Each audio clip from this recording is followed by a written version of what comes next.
말씀 한번 살펴보도록 하겠습니다. 우리가 사회생활을 하다 보면은 많은 사람들을 만나게 됩니다.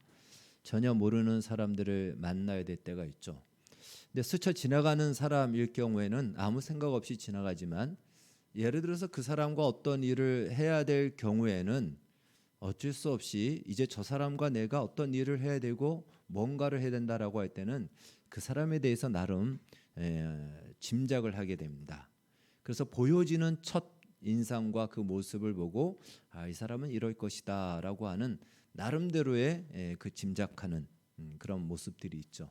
그래서 지내고 나면서 내 짐작이 맞는 경우도 있겠지만, 사실은 보여지는 것만으로 그 사람을 판단한다라는 것은요, 그것은 굉장히 선입견일 때가 참 많이 있습니다. 겉으로 보여지는 것이 다가 아닐 뿐더러 또 그렇게 하면 안 된다는 것을 우리가 알고 있으면서도 불구하고 우리도 모르는 사이에 겉으로 사람을 판단합니다. 그래서 이제 성경도 이렇게 말씀하죠. 사무엘상 16장에서 말씀하시기를 사람은 외모를 보거니와 나 여호와는 중심을 본다, 이런 말씀을 하고 있습니다. 선입견의 정확한 의미는요, 처음 볼 때의 느낌, 그것만이 어떤 선입견이 아니고요, 아무리 오래되었어도 겉으로 보여진 모습만으로 짐작하고 그 사람을 인식하고 있다면 그것 역시 선입견이다라고 말할 수 있습니다. 오늘 우리가 읽은 본문에는 바로 이런 선입견, 편견으로 말미암아 큰 손해를 본 그러한 사건이 기록되어 있습니다.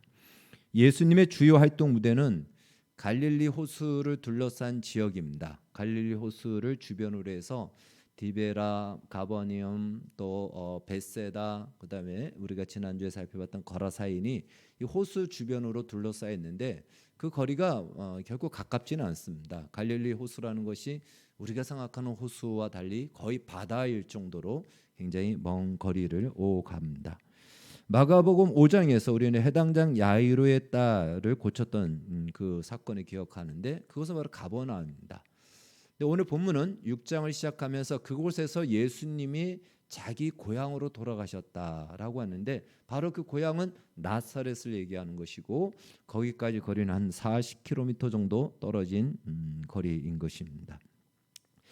나사렛은요, 갈릴리 호수 주변에서 조금 더 이 지중해 쪽으로 내륙으로 들어가 있는 지역으로, 이 호수 주변은 그래도 도시 형성도 되고 마을 형성도 잘 된 반면, 나사렛은 정말 촌동네 중에 촌동네였다라고 그렇게 알려져 있습니다.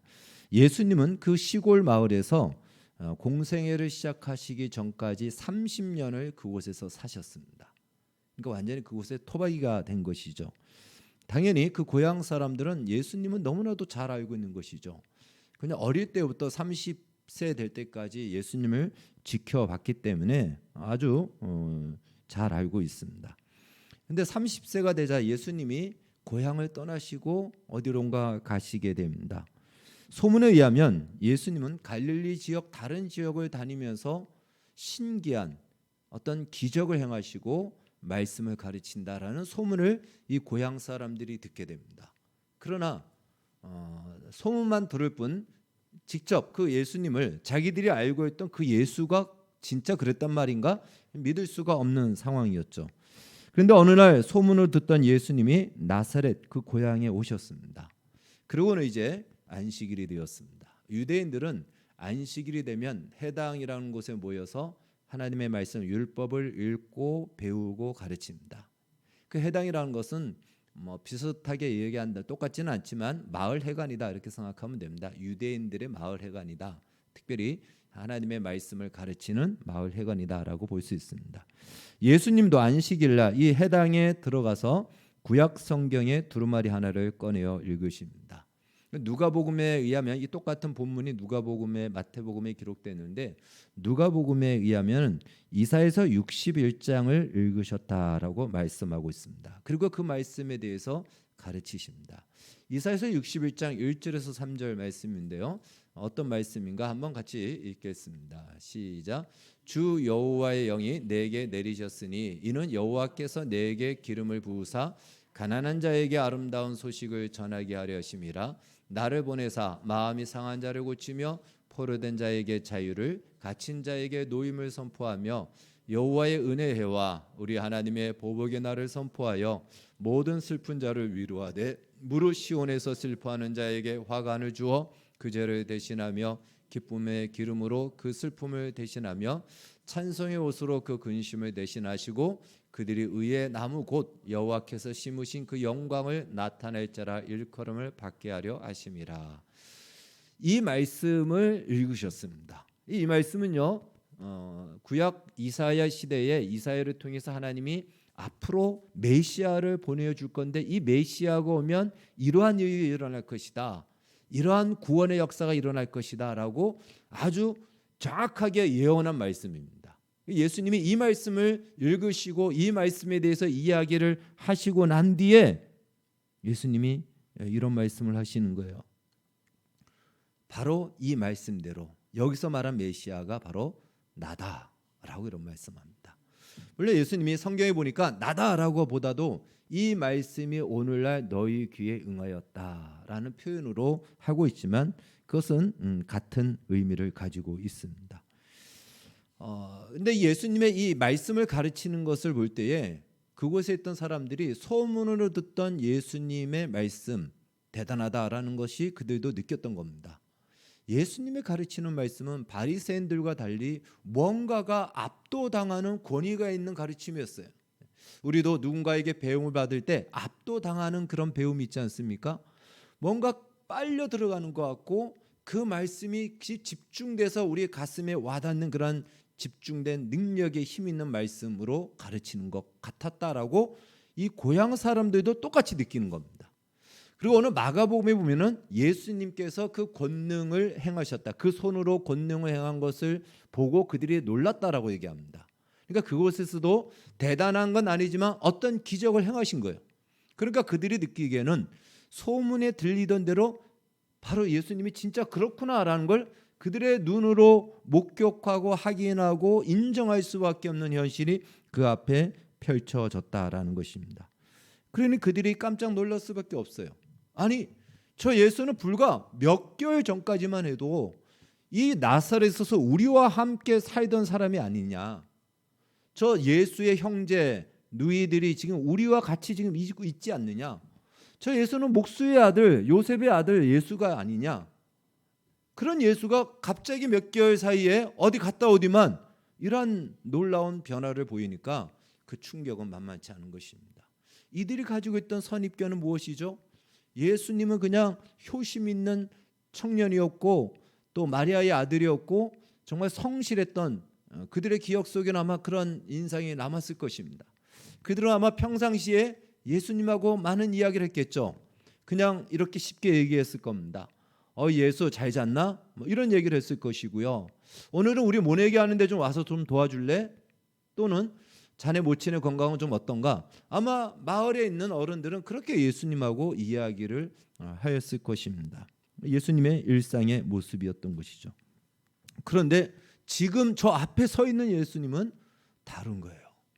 그의 가르침, 예수님이 언제 랍비한테 교육을 받았나? 우리가 생각하기에는 그런 적이 없는데 우리하고 같이 이곳에서 살았기 때문에 그런 걸 우리가 못 봤는데 어디서 저런 배움을 가졌지? 아니, 저의 손에 무슨 능력이 있기에 저런 기적을 행하지? 아마 그곳에 있는 사람들은 정말 충격을 받았을 것이고요. 그것을 부정하고 싶었을 것입니다. 그러나 한두 사람이 아닌 그 마을 사람 전체가 인정할 수밖에 없는 그들의 눈앞에 펼쳐진 현실이고 사실이었던 것입니다. 누가복음에서는요, 이것을 가지고 놀랍게 여겼다라고 이렇게 말합니다. 그러나 그들은 그렇게 놀라는 순간 자신들 안에 있던 선입견을 불러일으키기 시작합니다. 그래서 오늘 3절 말씀, 다시 한번 3절 말씀 한번 보겠습니다. 3절 시작. 이 사람이 마리아의 아들 목수가 아니냐? 야고보와 요셉과 유다와 시몬의 형제가 아니냐? 그 누이들이 우리와 함께 여기 있지 아니하냐 하고 예수를 배척한지라. 아멘. 쉽게 말해 누군가가 이렇게 선동했을 것입니다. 여러분 속지 마십시오. 저 예수가 몇 개월 동안 보이지 않더니 어디 가서 뭘 배워와서는 우리를 현혹하는 것입니다. 예수는 목수의 아들 목수 요셉의 아들일 뿐입니다. 예수의 형제 누이가 지금 우리와 함께 있지 않습니까? 지금까지 30년 동안 예수를 보면서 무슨 특별한 것들을 여러분들이 본 적이 있습니까? 그에게 무슨 특별한 능력이 있다라는 것을 확인한 사람이 있습니까? 없지 않습니까? 그냥 평범했지 않습니까? 그냥 일상이었고 착한 청년이었습니다. 그런데 몇 개월 동안 어디 갔다 오디만 이상해져서 왔습니다. 혹시 저 예수가 귀신 들린 것이 아닐까요? 예수에게 현혹되지 마십시오 라고 아마 누군가가 선동을 했을 겁니다. 얼마든지 이렇게 생각할 수 있죠. 예수님의 친가족들도 예수님이 귀신 들렸다라고 생각하고는 예수님을 빨리 집으로 데려와야 되겠다 하고는 예수님이 사역하시는 자리로 가서 예수님을 데리러 온 그 경험이 있습니다. 그러니 다른 사람들은 얼마든지 그렇게 생각할 수 있는 것이죠. 왜 그럴까요? 만약 그렇게 생각하지 않는다면요, 예수님이 말씀하신 대로 예수님을 메시아로 믿어야 되는 것입니다. 오늘 본문을 이 누가복음과 공관복음, 마태복음에 같이 기록되어 있는데요. 사실은 이 본문의 내용이 누가복음에는 조금 더 상세하게 기록되어 있습니다. 그래서 이해를 돕기 위해서 누가복음의 이야기를 좀 할 수밖에 없습니다. 누가복음에서는 이 이사야서 61장 1절 말씀을 그대로 명시하고 그대로 쓰고 있습니다. 그러면서 바로 이 말씀대로 내가 메시아다라고 말했다라고 누가복음에서 말해주고 있습니다. 오늘 우리가 읽은 마가복음에서는 그냥 말씀을 읽은 것이고 정확하게 자세하게 기록하지 않지만 누가복음 그 이야기를 하고 있는 것입니다. 이사야서 61장 1절에서 3절 우리가 읽은 말씀은요, 메시아에 대한 약속이에요. 그러니까 이 말씀이 이루어졌다, 이 말씀에서 말하는 메시아가 바로 나다라고 얘기했을 때 그 말씀을 들었던 그 마을 사람들은요, 선택을 해야 됩니다. 몇 가지 선택해야 되면 셋 줄에 하나를 선택해야 됩니다. 1번은 예수님을 정말 메시아로 받아들여야 됩니다. 2번은 예수님을 사이비 사기꾼으로 치부해야 됩니다. 3번은 예수님을 사이코 혹은 또라이로 생각해야 됩니다.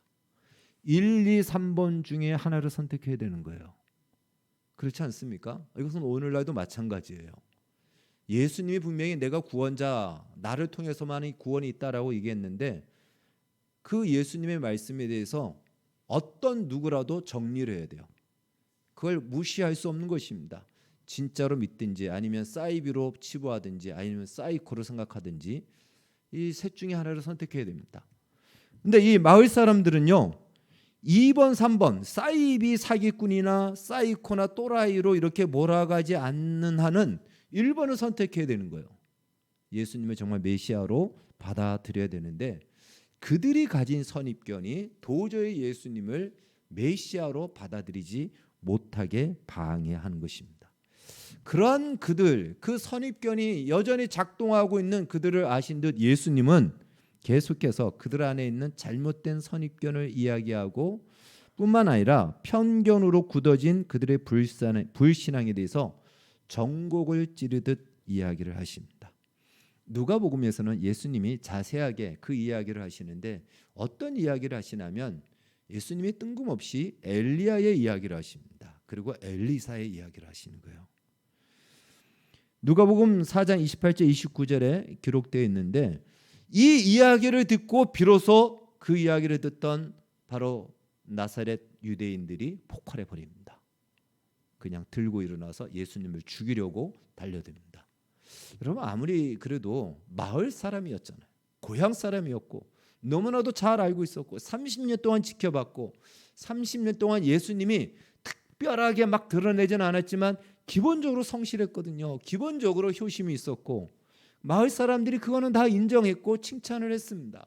그 정도는 다 이해하고 그래서 참 성실한 청년이고 마리아가 큰아들은 잘 두었다라고 얘기할 정도로 그렇게 인정받는 사람이었는데 아니 어떻게 그 예수님을 죽이려고 벌떼처럼 일어났단 말인가? 과연 그 사이에 무슨 일이 있었기에 이들이 그렇게 분노하게 일어났는지 그것을 우리가 살펴볼 필요가 있습니다. 누가복음에서는요 그 이야기를 듣자 이렇게 표현하고 있습니다. 해당에 있는 자들이 이것을 듣고 다 크게 화가 나서 일어나 동네 밖으로 쫓아내며 그 동네가 건설된 산 낭떠러지까지 끌고 가서 밀쳐 떨어뜨리고자 하되. 그러니까 다구리 치듯이 사람들이 일어나가지고 예수님을 밀어붙여서 낭떠러지로 밀어서 떨어뜨려서 죽이려고 했다라는 표현입니다. 이 정도로 분노하고 이 정도로 화가 날 이유가 뭐가 있을까요? 우리가 들었을 때는 좀 이해가 안 돼요. 왜 나사렛 사람들이 갑자기 폭발해 버렸을까? 단순히 선입견의 충격 때문에 그랬을까요? 우리가 사람들과의 관계 속에서 어떤 실제적인 모습을 보면 내가 저 사람을 저렇게 생각하지 않았는데 선입견이었네, 이렇게 나의 인식을 바꾸거든요. 예를 들어서 타이슨 같은 얼굴을 가진 사람을 보면 어떻습니까? 야, 저 조금만 건드렸다가는 그냥 국물도 없겠구나 했는데 좀 지내다 보니까 굉장히 순박하고 타이슨 알죠? 권투 선수. 그 사람 웃을 때 보면 얼마나 순진하게 웃습니까? 이 사람 나보다 더 순수하네. 그러면 나의 인식을 바꾸면 되는 거예요. 예수님에 대해서 내가 전혀 알지 못해서 예수님은 그냥 성실한 청년 정도인 줄 알았는데 저렇게 숨겨진 실력이 있었단 말인가? 도대체 언제 공부를 했고 언제 저런 기술을 배웠고 언제 저런 능력을 가졌지? 참 신기하네. 이렇게 인식을 바꾸면 되는 겁니다. 아무리 30년 동안 지켜봤어도 참 신통하네, 이 정도로 해서 뭔가 뛰어난 능력이 있는 사람이었구나, 우리가 그동안 잘못 알았구나, 이렇게 인식을 바꾸면 되는 거예요. 그런데 단순히 그런 선입견 때문에 그들이 그 예수님을 안 돼, 저 예수는 죽여야 돼 하고 이렇게 화를 내고 일어났겠느냐? 그렇지 않다라는 것입니다. 바로 그것은요, 예수님이 엘리야와 엘리사의 이야기를 했기 때문에 그렇습니다. 엘리야 이야기는요 바로 이겁니다. 엘리야와 엘리사 시대는 북이스라엘의 선지자, 우리가 잘 알고 있는 능력 있는 선지자들이었는데, 성경에 보면은 능력 있는 선지자들이 나타날 때는요 그만큼 시대가 가장 악한 시대라는 거예요.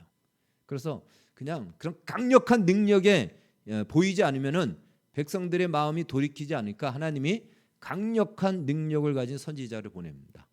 그러니까 엘리야와 엘리사가 굉장히 능력을 가지고 있는 선지자들이었는데, 이 선지자 시대에는 어떤 배경이었냐면 이스라엘이 극도로 배교하고 배신하던 시대였던 것입니다. 바알 종교가 이스라엘을 꽉 잡고 우상 숭배로 가득 찼던 시대, 그 시대가 바로 엘리야의 시대요 엘리사의 시대였던 것입니다. 그러니까 지금 이 엘리야와 엘리사를 이야기하는 것 자체가 이미 이스라엘 백성들, 지금 유대인들에게 너희들이 지금 잘못되어 있다라는 것을 예수님이 이미 말씀하고 있는 거예요. 우상 숭배에 빠져 있다라는 것을 말씀하고 있는 것입니다. 그러면서 이런 말씀하십니다. 엘리야가 그 시대에 하나님이 이 우상 숭배로 가득 찬 이스라엘에게 하나님이 징계를 내리시는데 3년 반 동안 비를 내리지 않습니다. 비가 내리지 않으니까 농사를 지을 수가 없죠. 가물고 기근에 들고 식량의 위기가 옵니다. 그래서 많은 사람들이 막 굶어 죽고 죽는 일들이 일어나는데, 그렇게 이스라엘의 민족, 하나님의 선민이라고 하는 이스라엘은 그렇게 식량의 위기로 기근으로 고통받고 있는데, 하나님은 엘리야를 누구에게 보내냐면 시돈 땅에 사는 이방인 사렙다 가부에게 보냅니다. 가부의 이름은 나오지 않습니다. 그 가부도 기근으로 인해서 이제 한 끼 해먹으면 그냥 이거 먹고 죽자라고 할 정도의 그만큼의 식량밖에 없습니다. 근데 엘리야가 가서 그것을 나에게 가져와라, 떡을 해서 가져와라 하고는 그것을 그 가부가 가져와서 먹고는 엘리야가 축복을 하죠. 그러자 그 가부의 집에 이제 이 기근이 끝날까지 그 식량이 떨어지지 않는 놀라운 기적이 일어납니다. 그리고 엘리사에 대한 이야기인데요. 엘리사 시대에도 이스라엘에 많은 나병 환자들이 있었습니다. 이 한센병, 우리가 문둥병이라고 하는 환자들이 있었는데, 이스라엘은 나병 환자들은 한 명도 하나님이 엘리사를 통해서 고치지 않고는 이웃 나라 이방인 아람 국가의 군대 장관이었던 나아만이 찾아왔을 때 나아만에게 요단강에 가서 7번 몸을 씻으라라고 하여 나아만이 결국 그 말에 할 수 없이 순종을 함으로 결국 나병이 낫는 사건이 나옵니다. 그래서 그 이야기를 하는 거예요. 많은 나병이 있었지만 나병 환자가 이스라엘에 있었지만 고침받은 사람은 아람 나라의 군대 장관 나아만 한 명이었고, 많은 사람들이 기근에 이스라엘 민족이 고통 중에 있었지만 그 식량의 문제를 해결을 받은 것은 이방인이었다라는 것을 얘기합니다. 그건 뭐죠? 지금 하나님께서는 너희들이 지금 이스라엘이라는 선민의 의식 속에 사로잡혀 있는 그 편견과 의식으로 가득 차 있는 그것을 지금 하나님께서, 예수님께서 그것을 꼬집는 거예요. 꼬집는 겁니다. 그 이야기를 하는 것입니다. 한마디로 이스라엘 백성들은 선민이라는 이 자존심 하나 붙들고 지금까지 살아왔는데, 그거 믿고 살던 유대인들로 하여금 폭발하게 예수님이 전곡을 찌른 것입니다. 이런 말씀이죠. 너희가 능력의 선지자라고 말하는 엘리사를 봐라. 하나님께서 누구에게 그를 보냈느냐? 선민이라고 자처하는 이스라엘이냐? 아니다. 너희들이 인간 취급도 하지 않는 이방인에게 그 선지자를 보내어 하나님이 그들을 구원하셨다라는 이야기를 하는 것입니다. 그렇다면, 그러니까 쉽게 말하면 유대인들이 가지고 있던 선민 의식을 건드린 거예요. 선민 의식은 유대인들에게서는요, 그들의 정체성입니다. 그거 잃어버리면 그들은 살 힘이 없는 존재들이에요. 근데 그것을 건드렸던 것이죠. 그들이 가졌던 선민 의식은 어떤 의식이냐?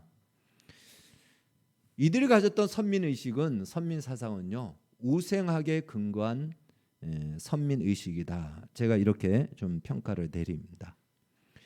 이스라엘이 하나님으로부터 선택받은 것은 사실입니다. 그건 선민입니다.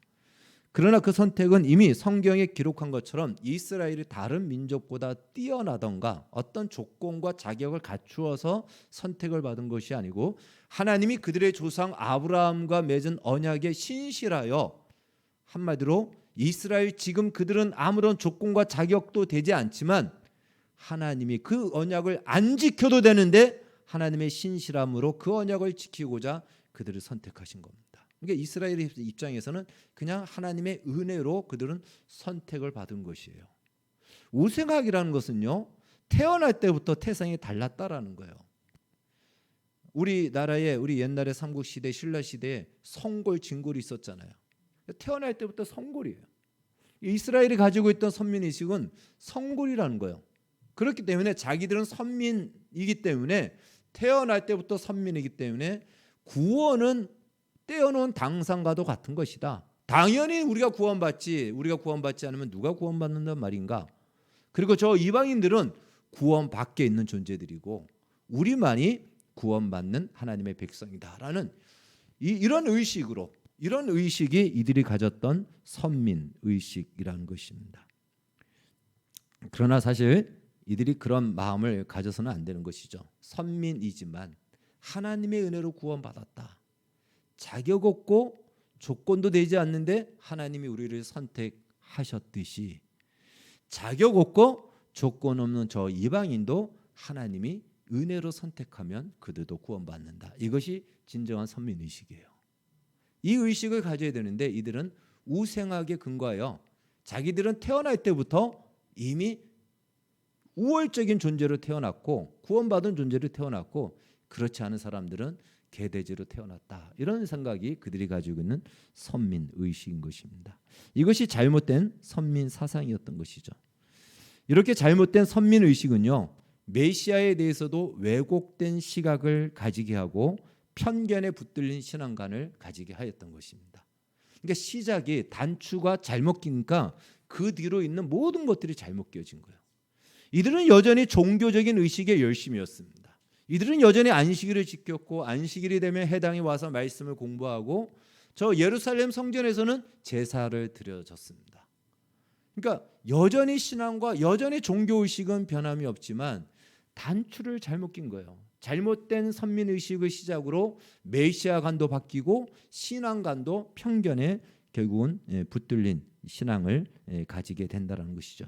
그들이 가졌던 메시아는요, 바로 다윗의 왕국을 재현할 정치적 메시아예요. 물론 그들의 형편이 지금 로마의 압제 속에서 지금 눌려 있다 보니까 우리를 이 압제에서 자유케 하여 다윗의 왕국을 다시 세워 열방의 패권 국가로 세울 그가 바로 메시아다. 이런 메시아관을 그들은 가지고 있었고 기대하고 있었던 겁니다. 그런데 그러려면 이스라엘의 수도라고 하는 저 예루살렘에서 명문가에서 메시아가 나오지, 우리도 인정할 수 없는 이 나사렛 촌동네에서 난 예수가 어떻게 메시아란 말인가?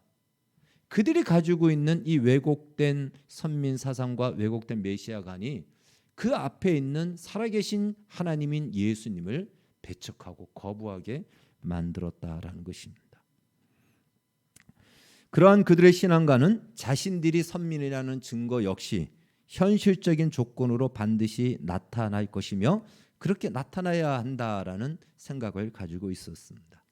오늘 본문은 마태복음에서는요, 이러한 배경을 가지고 이 본문이 소개됩니다. 마태복음에는 이 똑같은 본문이 13장에 소개되는데 마태복음 11장에 중요한 한 질문이 나옵니다. 그 당시에 예수님보다 앞서 사역했던 사람이 세례 요한인데, 세례 요한이 예수님에게 제자들을 보내서 이렇게 묻습니다. 오실 메시아가 당신 맞습니까?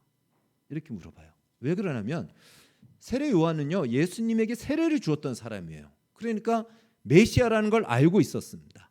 그런데 세례 요한조차 기대하고 생각했던 메시아가 정치적인 메시아인 거예요. 예수님이 오셔서 세례 받고 난 이후에 하시는 일이 병자 고치고 귀신 쫓고 이런 일을 하면서 로마로부터 이 이스라엘을 자유케 하고 구원할 정치적인 행보를 하나도 하지 않는 거예요. 그러니까 세례 요한의 입장에서 정말 저분이 메시아 맞나? 의심이 들 정도였기 때문에 그래서 제자들을 보내서 요한 제자들을 보내서 예수님에게 묻는 거예요. 오실 메시아가 당신이 진짜 맞습니까? 라고 질문합니다. 그것이 마태복음 11장인데요. 그 이어서 13장에 오늘 본문이 동일하게 소개되고 있는 것입니다. 그러니까 한마디로 예수님께서 이것을 통해서 말씀해 주시고 이들의 잘못된 신앙관이 무엇이냐면 그들은 끊임없이 현실적인 조건을 해결해 주는 분이 메시아다. 이들의 가지고 있는 메시아에 대한 이해, 신앙관이 이거였다라는 것입니다. 로마의 악조건 압제로부터 정치적 해방을 이루어 우리를 자유케 해주는 다분히 현실적으로 나타나는 어떤 조건을 만들어 줄 것이란 기대와 신앙이 유대인들이 가지고 있던 신앙관이었다라는 것입니다. 그런데 그것은 하나님이 그렇게 약속하지 않았어요. 하나님은 그렇게 말씀하시지 않았는데 유대인들이 자신들의 기대에 자신들의 현실에 비춰봤을 때 메시아는 이래야 되지 않고 하나님도 이렇게 말씀하시지 않느냐 해서 자신들이 그렇게 해석해서 자신들이 그런 기대를 가졌던 거예요. 그들의 신념이 되었고 그것은 시간이 지나면서 수백 년의 시간이 지나면서 그들의 신앙이 되어버린 것입니다. 예수님은 그러한 뿌리 깊이 새겨진 그들의 편견의 신앙을 지금 예수님이 건드리는 거예요. 그게 아니다라는 겁니다. 너희들이 하나님을 잘 믿고 있다고 생각하느냐? 너희들이 선민이라고 생각하고 있느냐? 메시아가 너희들을 위해서 온다라고 생각하느냐? 아니다. 메시아는 이스라엘의 메시아만이 아닌 온 인류를 위하여 메시아가 왔다. 너희의 정치적 해방을 위해서 온 것이 아니고 죄로부터 우리 인류를, 죄를 지은 인간을 자유케 하기 위해서 오셨다. 메시아는 그 일을 위해서 오신 것이고 이사야서 61장은 그렇게 해석해야 된다라고 그것을 가르치는 겁니다. 그래서 바로 엘리야와 엘리사의 이야기를 통해서 이들 안에 그걸 받아들이기 힘들고 그 이야기를 들을 때마다 이들은 그것을 해석하기가 너무 힘들거든요. 지금도 유대인들, 이 유대교는요, 이사야서 53장에 고난받는 이 예수님에 대해서는요, 그들은 그것을 금서로 읽지 못하게 하고 있습니다. 그건 이해할 수 없는 거예요. 자신들의 메시아관으로서는 예수님이 고난을 받는다, 메시아가 고난을 받는다, 이해할 수가 없고 받아들일 수 없어요. 그래서 그것은 읽지 못하도록 금서로 지정하고 있어요. 그러니까 이런 이야기, 엘리야의 이야기, 엘리야가 사렙다 가부야에게 보냄을 받았다는 이야기, 엘리사가 이방 나라와 이 군대 장관을 고쳤다는 이야기는 이들의 뼈를 때리는 이야기인 거예요. 얼마나 이스라엘이 배도하고 배교했기에 하나님이 이방인을 구원해도 이스라엘은 내버려 두느냐? 그들의 패역함과 우상 숭배와 잘못됨을 고발하고 폭로하는 바로 그 이야기인 것입니다. 그러니까 예수님이 그 이야기를 하니 이들이 가지고 있는 선민 사상이 다 무너지는 거죠. 이들이 가지고 있던 편견된 신앙관을 지금 예수님이 흔드는 거예요. 그러니 그걸 받아들이고 우리가 죄인입니다, 우리를 구원해 주십시오, 이렇게 할 사람이 있겠습니까? 그러면 그걸 인정하고 받아들이면 좋은데 그렇지 않으면 어떻게 되죠? 따져야 되는데 따질 만한 근거가 안 되죠. 그러니까 그때는 힘으로 밀어붙이는 거죠. 그래서 폭발하여 일어나여 예수님을 죽이려고 하는 겁니다. 어떻게 한 동네에 있던 사람을, 그 선량한, 그들이 아직까지 이해는 못하지만 성실했던 그 청년을 낭떠러지로 밀어서 마을 사람들이 죽이려고 했을까? 바로 그런 내용이 있다라는 것이죠. 정리하면 그러나 예수님은요, 이들이 막 그렇게 다구리 치듯이 몰아왔지만 예수님의 말씀에는 위험이 있다라고 했잖아요. 그래서 예수님이 정색을 하는 거죠. 그리고 그 앞을 걸어가니까 범접할 수 없는 예수님의 권위 앞에 이들이 길을 비키게 되죠. 그래서 예수님이 그 길을 지나서 가십니다. 그냥 오늘 성경은 그렇게 말씀하고 있습니다. 정리하면 유대인들은 분명히 선민이었지만 그들은 그들의 정체성, 그 선민 의식을 잘못 생각함으로 말미암아 우생학적으로 이해함으로 그 위에 쌓는 그들의 신앙관과 메시아관 전체가 다 바뀌어 버렸고 변질이 되었다라는 것입니다. 왜곡된 구원관을 가진 분들로 신앙관 역시 현실의 문제를 해결해 주는 바로 그러한 수단으로서 신앙을 이해하고 있었던 것이죠. 즉 물질적 신앙관을 가지고 있었던 겁니다. 이들이 열심히 하나님을 잘 믿었지만, 정말 뛰어나게 믿었지만 여전히 그들의 목표와 기대는 물질적 신앙관을 넘어서지 못했다라는 것이죠. 예수님은 바로 이렇게 이 잘못된, 이스라엘이 그동안 잘못 내려왔던 신념과 신앙과 편견에 붙들렸던 이 왜곡된 이 모습으로 늘 갇혀있는 그들을 구원하러 오신 겁니다. 사실 유대인만이 아니고 모든 사람이 다 그러한 잘못된 편견과 신념에 붙들려 있거든요. 그래서 그러한 죄인을 구원하러 오셨는데 이들은 그들의 편견으로 예수님을 거부하고 배척하고 그냥 내쳤다라고 볼 수 있는 것이죠. 왜요? 자신들의 뿌리를 건드리니까 발끈하여 이들이 일어나게 된 것입니다. 이것은 씨 뿌리는 비유에서 돌짝밭에 뿌려진 씨와과도 같습니다. 우리가 그때 가시나무에 뿌려진 씨는요, 가시는 눈에 보이잖아요. 그러니까 이렇게 줄기가 이삭이 자라다가 찔리는 게 보이니까 그건 우리가 쉽게 알 수 있어요. 그런데 돌짝밭에 뿌려진 씨는요, 땅 속에 돌멩이가 있으니까 눈에 보이지 않습니다. 그래서 잘 자랄 줄 알고 씨를 뿌렸는데 자라지 않아요. 왜 안 자라지? 물도 주고 적당한 햇빛도 내리치는데 파 보니까 뿌리가 나오다가 뿌리를 땅에 내리지 못하는 거예요. 땅에 내려야 수분과 양분을 빨아들이는데 돌멩이들이 그 뿌리를 방해하고 있는 겁니다. 그래서 뿌리가 어느 정도 땅을 통과하면서 잠시는 살았는데 더 이상 지탱할 힘이 없어서 말라 죽는 겁니다.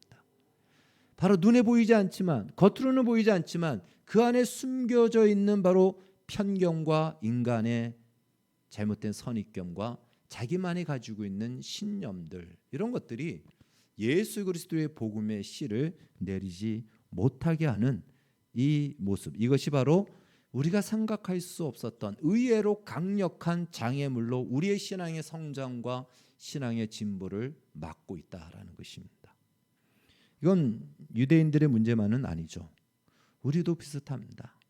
우리도 신앙생활을 하면서 예수님의 고향 사람들과 비슷하게 반응할 때가 있죠. 그들이 그렇게 됐던 이유는요, 그들의 정체성을 잘못 가졌기 때문에 그렇습니다. 정체성을 잃어버리면 이 신앙의 결과를 현실적인 것들로 채우려고 하는 바로 그 신앙으로 그들이 변질이 됐다는 것이죠. 앞서 말씀드렸듯이 선민의식의 기본은 무엇이죠? 자격 없는 우리를 하나님이 선택해 주신 은혜 앞에 감사하고, 그러하기 때문에 저 사람도 자격이 없지만 하나님의 은혜가 있으면 선민이 될 수 있다. 하나님은 바로 그 이야기를 우리를 통해서 저 사람에게 말하라고 한 것이다. 이것이 이스라엘의 정체성입니다. 우리도 마찬가지입니다. 우리가 구원받은 것은 하나님의 은혜고 바로 그리스도인의 정체성을 잃어버리는 순간 우리도 왜곡된 신앙관, 잘못된 우리의 구원관을 가지게 된다라는 것입니다.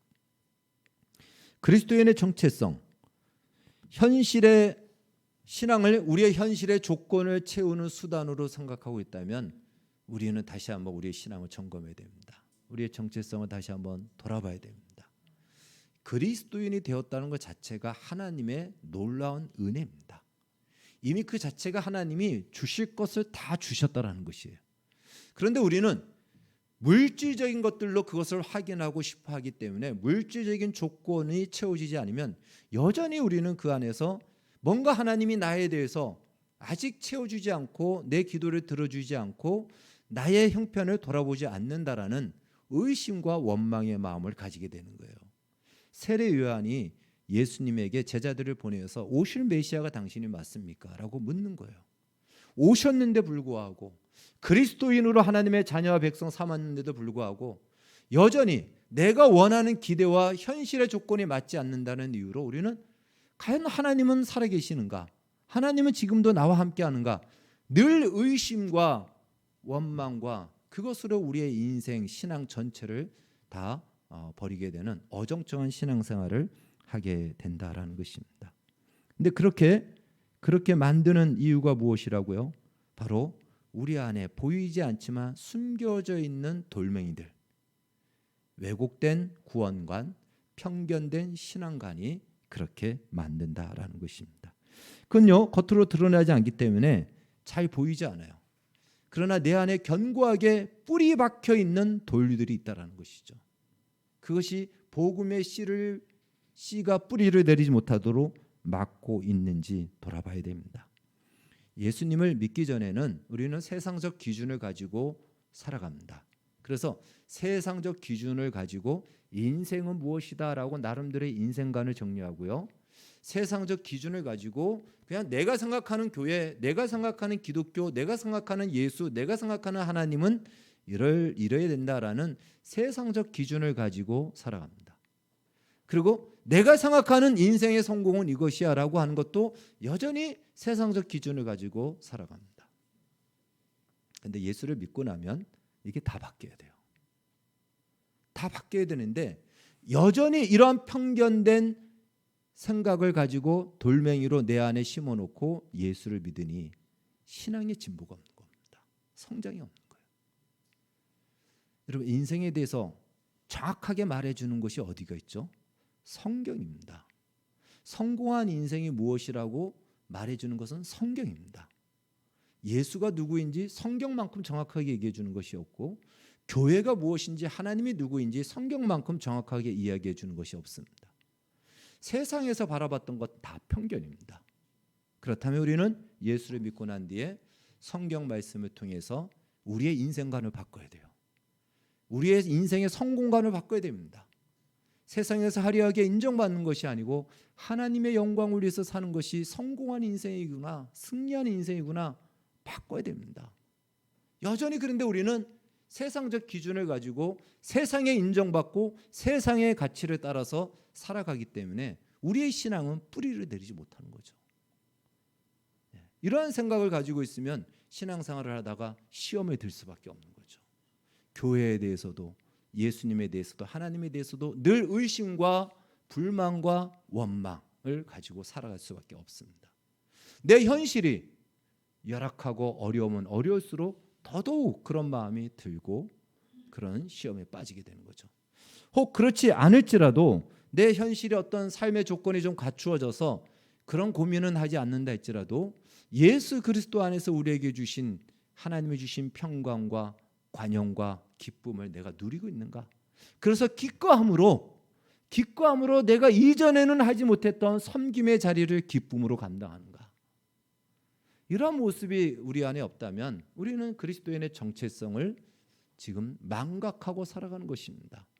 내 정체성을 망각하는 순간 우리의 신앙은 현실적인 문제를 채우기 위한 조건과 하나의 수단이 되어버립니다. 유대인들처럼 똑같이 그렇게 전락될 수밖에 없는 것입니다.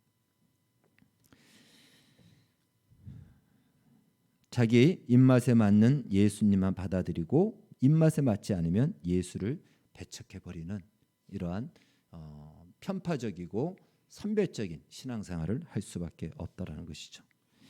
그 결과 오늘 본문에 보니까 예수님은 더 이상 그곳에서 능력을 행하지 않으십니다. 오늘 본문에는 할 수 없다라고 하지만 마태복음에서는 행하지 않으셨다라고 합니다. 소수의 병자만 고치셨다. 다른 말로 하나님의 역사 영광을 보지 못하고 참여하지 못하고 우리의 인생은 끝난다라는 것이에요. 하나님의 살아계심을 그냥 말로만 누구의 이야기로만 듣고 내 삶에서 확인이 안 되는 것입니다. 하나님의 진실하심과 하나님의 성실하심을 결코 그것을 내가 경험하지 못하고 그냥 누가 경험했다라는 것을 그냥 이야기로만 듣고 우리의 신앙생활은 그냥 마감해야 된다라는 것입니다. 결국 어정쩡한 신앙생활을 하다가 끝나는 것이죠. 그런데 의외로 많은 그리스도인들이 예수를 믿지만 의외로 이러한 편견을 버리지 못함으로 말미암아 신앙의 성장에 있어서 상당한 장애를 받고 있다라는 것입니다. 편견, 고정관념 이런 것들은 눈에 보이지 않지만 의외로 강력한 신앙의 장애물입니다. 바라기는 우리 중에 오늘 본문의 나사렛 사람들과 같은 사람이 한 명도 없기를 바라겠습니다. 유대인들처럼 왜곡된 선민 의식에 사로잡혀서 예수를 눈앞에 두고도 배척하고 오히려 그 예수를 죽이려고 하는 이런 자리에 우리는 서서는 안 될 것입니다. 또 그 예수가 있음에도 불구하고 그 예수 앞으로 나가지 못하므로 예수님의 사람도 아니고 세상 사람도 아닌 어정쩡한 인생과 삶으로 우리의 인생을 소비하지 않기를 바라겠습니다. 예수님은 이렇게 말씀하셨어요. 사람 앞에 인정을 받고자 하면 하나님 앞에 인정받지 못한다. 그래서 이미 저는 자기 상을 받았다라고 얘기하십니다. 저는 바라기는 하나님 앞에 상 받을 것들이 많이 있기를 축복합니다. 이 땅에서 우리가 서로 격려하고 서로 알아주고 또 서로가 우리가 또 세워주는 이것은 필요합니다. 그러나 우리는 다 알 수 없어요. 그 사람이 홀로 겪고 있는 그 고민과 그 고민 속에 믿음으로 참아냈던 그것은 우리가 다 알아주지 못해요. 그러나 주님이 알아주신다라는 것이에요. 그렇기 때문에 우리의 신앙의 뿌리가 정말 좋은 땅에 심어져서 내려갈 수 있도록 그 사이에 가로막고 있는 우리 안에 있는 편견들, 편견된 생각들 이 모든 것들을 내려놓고 성경이 말하고 하나님의 말씀에서 말하고 있는 신앙, 하나님이 누구인지 예수님이 누구인지를 더 깊이 묵상하고 배워서 지금도 우리의 현실 속에서 최선을 다하시고 도우시는 하나님, 그 아들을 내어주시기까지 우리를 사랑하신 분이 한시라도 우리를 그의 눈에서 떼겠습니까? 그러지 않는다라는 거예요. 지금도 우리 가운데서 일하시고 계신다라는 하나님의 손길로 우리의 인생을 채워가는 이 부르심의 삶을 살아가기를 주의 이름으로 축원합니다. 기도하겠습니다. 하나님 아버지 감사합니다. 우리 안에 아직까지 제거되지 않는 욕심에 찬 혹은 잘못된 세상 경험으로 말미암은 세상적 편견에 붙들린 신념의 돌멩이가 우리 하나님의 복음의 말씀을 뿌리내리지 못하게 막고 있다면 이 모든 것을 다 걷어내서 그 말씀 씨앗이 우리 안에서 깊이 뿌리내려 정말 열매를 맺게 해주시고 하나님이 기뻐하는 것들로 많아지는 인생이 되게 하여 주시옵소서. 주를 믿고 의지하며 그렇게 살아가기를 힘쓰는 사랑하는 성도들의 몸부림을 기억하여 주시고 도와주시옵소서. 예수님의 이름으로 기도하옵나이다. 아멘.